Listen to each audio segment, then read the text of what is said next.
Hollywood TV.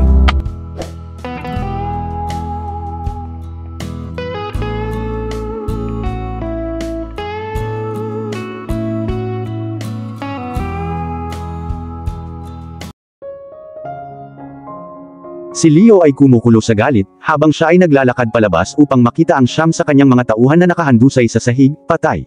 Sila ay binaril.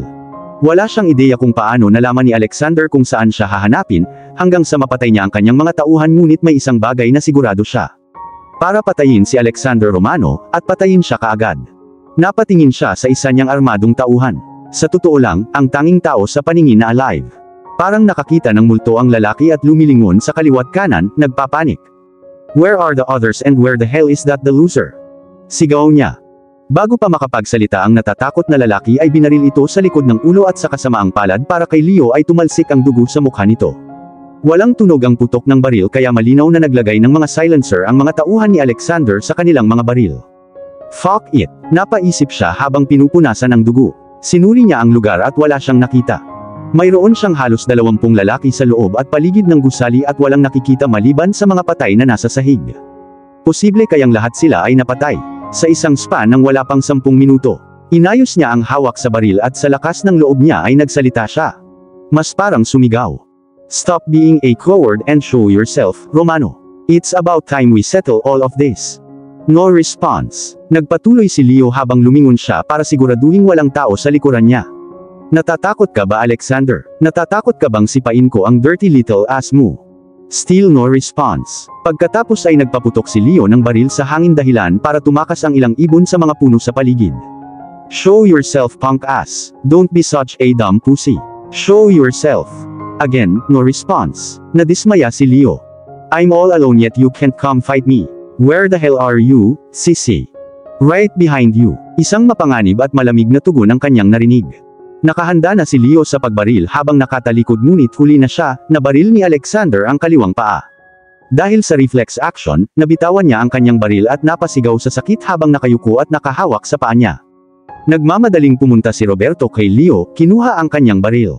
Sinubukan siyang kalabanan ni Leo, ngunit si Roberto na mabigat ang pagkakatayo, ay ipinadala ang kanyang paa sa napakalakas na puwersa ng direkta sa mukha ni Leo, na nabali ang kanyang ilong sa proseso, napasigaw si Leo. Sobrang lakas at sakit na pinagsama. Pagkatapos ay hinanapan siya ni Roberto, at kinuha ang pocket knife sa likod ng pantalon ni Leo. Dahan-dahang naglakad si Alexander patungo kay Leo at lumuhod sa harapan niya. "Who's the dumb pussy now? Ha?" Nagsalita pa si Leo na nasasaktan. "You fucking loser. Magbabayad ka." Napangisi si Alexander. Isang evil smirk na maaari kong idagdag. "You see, Leo, I had my suspicions but I never for once voiced out. Let's keep that aside for now and focus on what I came for. I'm here for two things. First, where is Irish?" Nagawa ni Leo nang umiti kahit sobrang sakit. Hindi niya talaga alam kung paano niya nagawang kumuha ng napakaraming mahihina. To think patay na silang lahat. Mga losers. At ngayon kailangan niyang harapin ang stupid mafioso na ito ng mag-isa. Gayunpaman, he was not going to give up. Kalimutan mo na siya. Lumingon si Alexander kay Roberto at sa lahat ng mga tauhan niya na naruroon. "Ibangon mo siya at dalhin mo siya sa gusali. Malamig ang gabi at ayaw ko nang takutin pa ang mga ibon." Pumasok silang lahat sa trabaho at hindi nagtagal, nakatali si Leo sa isang upuan, nagkataon, ang itinali niya kay Irish. Pumatak ang ugat sa templo ni Alexander nang makita niyang nagkalat ang mga damit ni Irish. Pati yung bra niya. He lost his temper. "Anong ginawa mo kay Irish at saan mo siya dinala?" Alam ni Leo na mamamatay na siya kaya ngumiti siya. Sa dami ng oras na nasayang niya, masigurado siya na magyayelo sa kamatayan ang dalaga. Iyon ay kung hindi pa siya namatay. "I fucked her hard, bro. Fucked her hanggang sa hindi na siya makalakad. Iyon ang ginawa ko sa kanya." Bago pa napigilan ni Alexander ang sarili, sinuntok niya si Leo ng sobrang lakas kaya napaatras si Leo at ang upuan. Muli itong dinala ng isa sa mga tauhan ni Alexander. Pinasadahan ng mga daliri ni Alexander ang buhok niya sa frustration. "I don't have time to waste. Where's my girl?" Humagalpak ng tawa si Leo. "Your girl. Irish isn't your girl. And she's already dead, motherfucker." Si Roberto na nakakaalam na hindi na magsasalita si Leo, sumenya sa isa sa mga lalaki na dalhin ang briefcase. Lumapit ang lalaki kay Alexander at binuksan ang briefcase. Napalunok si Leo. Nasa kanya ang lahat ng karapatan. Isa itong kahon na puno ng mga kasangkapan sa pagpapahirap. Hindi anumang uri ng mga kasangkapan sa pagpapahirap, mga kakaiba. Kung sino mang regular na tao ang nakakita nito, hindi malalaman ng tao kung ano yun. Tumango si Alexander bilang appreciation habang naglalabas ng plier. I wanted us to settle this amicably, but since you like wildlife, I'll show you I'm a wild animal. An untamed beast. Hindi na kailangan pang kausapin ni Alexander si Roberto, alam na niya ang gagawin. Lumapit ang malaking lalaki kay Leo at pilit na ibinuka ang bibig ng mga lalaki, gaano man siya kahirap magprotesta. Dahan-dahang ikinonekta ni Alexander ang plier sa harap ng ngipin ni Leo at marahas na binunot ito, na naging sanhi ng pag-agos ng dugo. Namilipit si Leo sa sakit. Ang lalaki ay isang halimaw. Nabaliw talaga siya. Ganon din ang ginawa ni Alexander sa katabi nitong ngipin at naisip ni Leo na hihimatayin na siya sa sobrang sakit. Sa unang pagkakataon, nawalan ng pasensya si Alexander at sumigaw. Ang charismatic at palaging kalmado na si Alexander ay wala na at sa kanyang lugar, ay ang baliw na halimaw. Fucking talk before I lose it. Where the fuck is my girl? Talk. Umubo si Leo at may tumalsik ng dugo. Mas gugustuhin ko pang mamatay kaysa magsalita. This was getting on Alexander's nerve. Naglabas siya ng panyo at pinunasan ang kanyang noo. Pagkatapos ay bumunot siya ng isang tiny spear at sinaksak ang kamay ni Leo. Napasigaw ang lalaki sa sakit at naisip na hanggang sa makita niya ang isa pang lalaki na nagdala ng wireless cable. They were going to electrocute him. At tama ang kanyang iniisip. Nagsuot ng masikip na guwante si Alexander at kinuha ang cable, saka maingat na ipinasok sa sugat ni Leo. Umiling-iling at umiling-iling ang lalaki at nang malapit na siyang mawala ng malay, hinila ni Alexander ang wireless cable. Ngayon magsalita ka, nasaan si Irish? Bumigay si Leo, hindi niya akalaing kakayanin pa ng kanyang katawan ang sakit. Kung sinubukan niyang lumaban muli, mas magdurusa siya. Isa pa, alam na niyang patay na ang dalaga. Wala na sigurong paraan para mabuhay pa siya.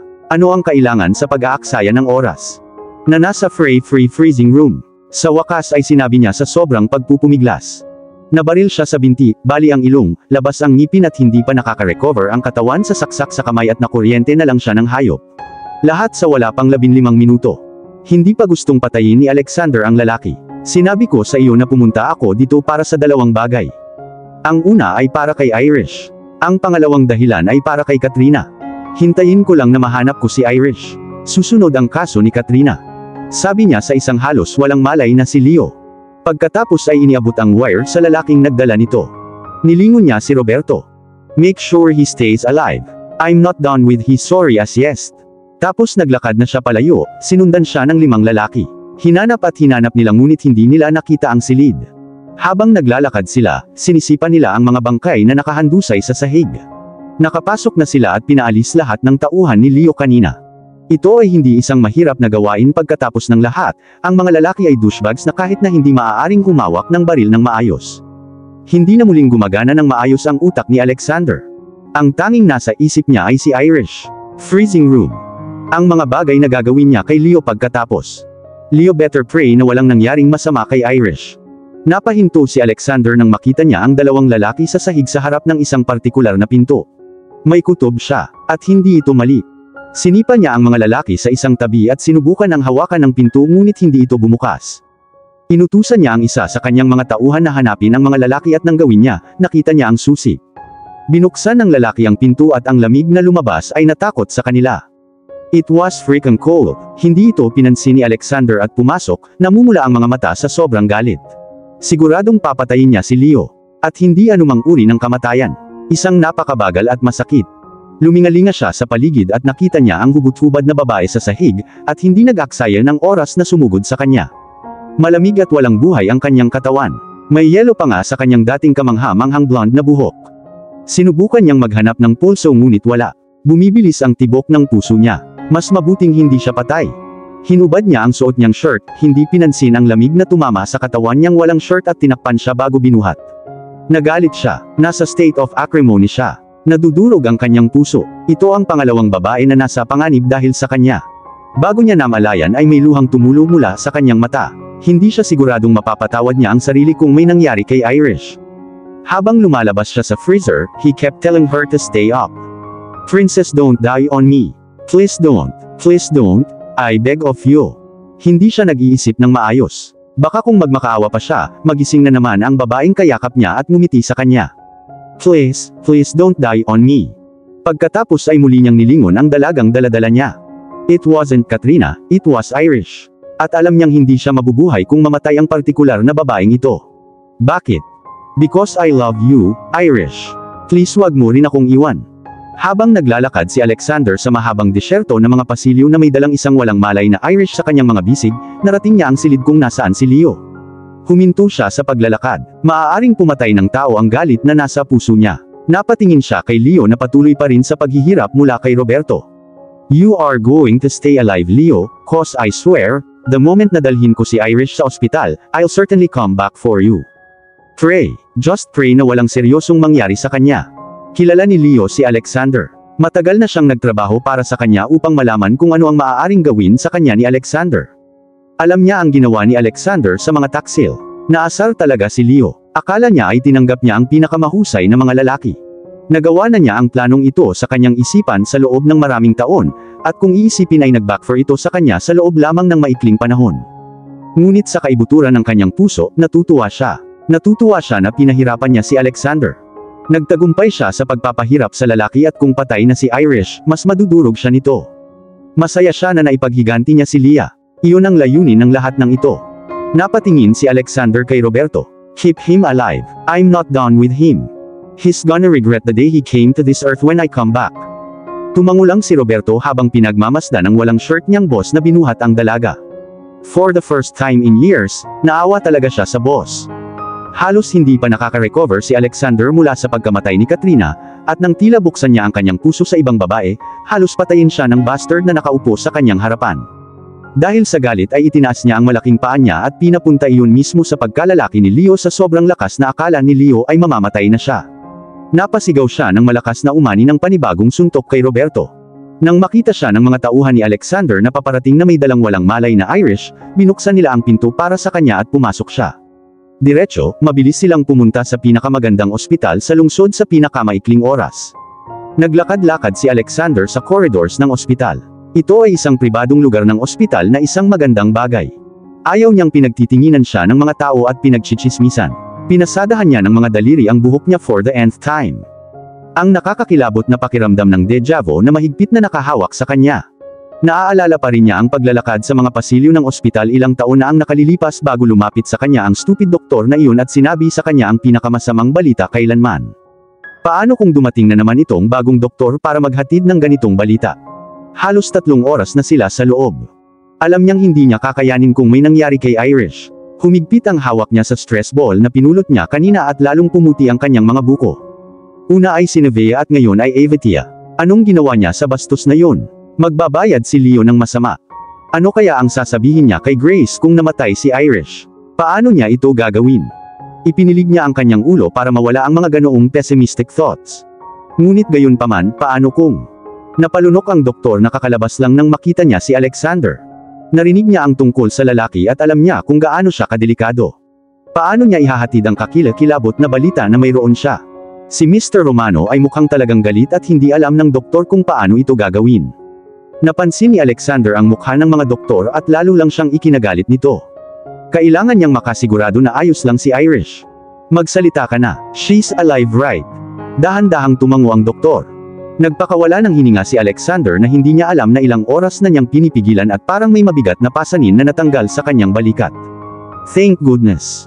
Pwede ko ba siyang makita ngayon? Napalunok muli ang kawawang doktor. Mr. Romano, may dapat kang malaman.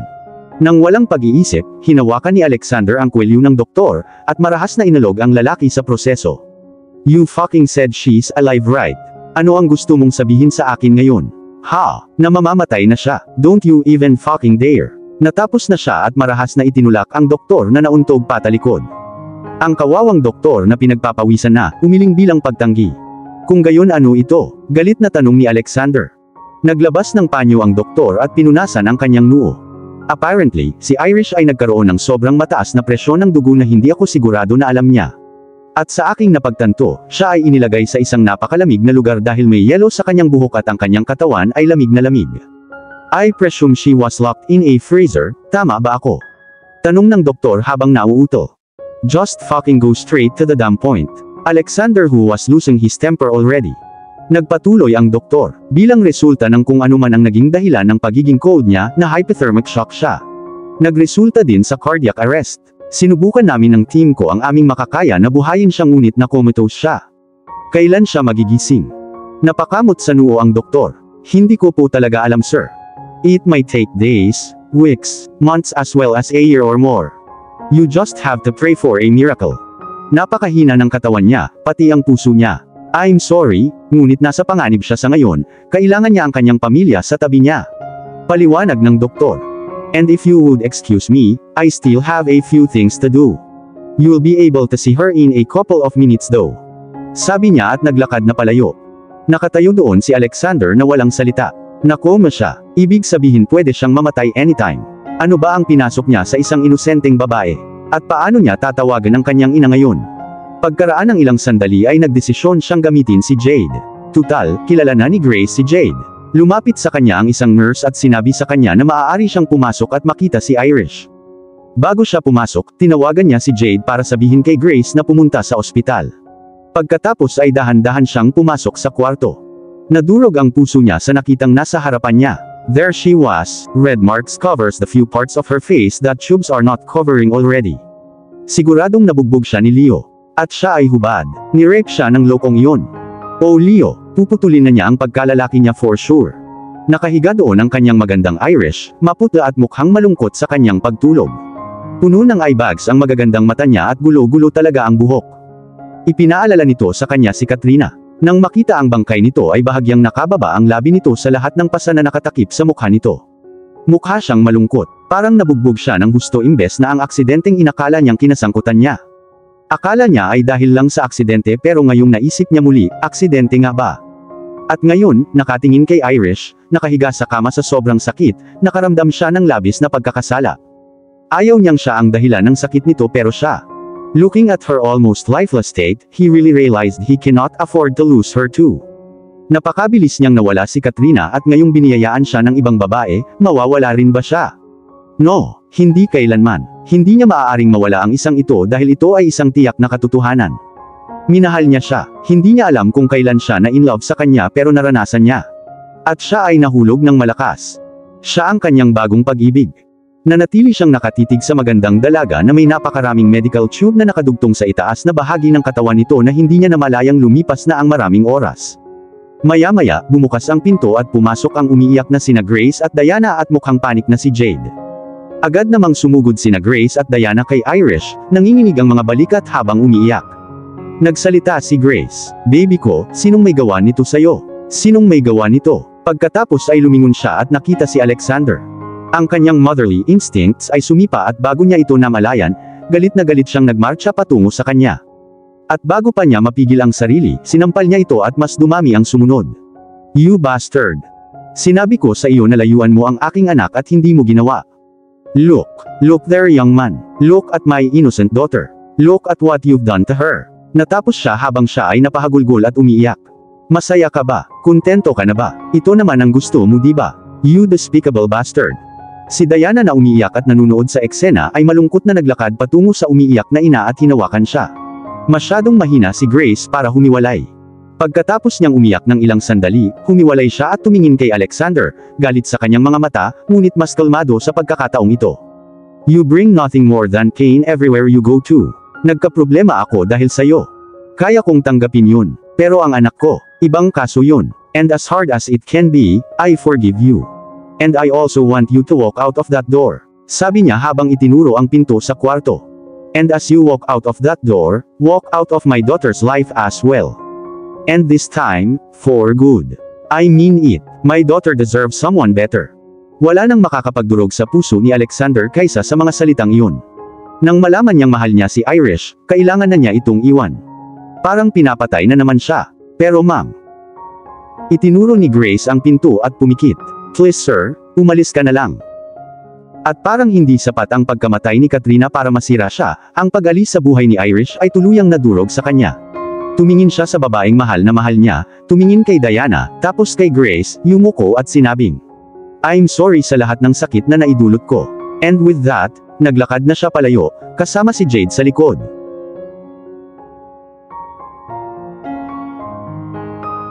At dito na po, nagtatapos ang part 26 ng ating kwento. Sabay-sabay po nating abangan ang susunod na kabanata. Maraming salamat po. God bless and stay safe.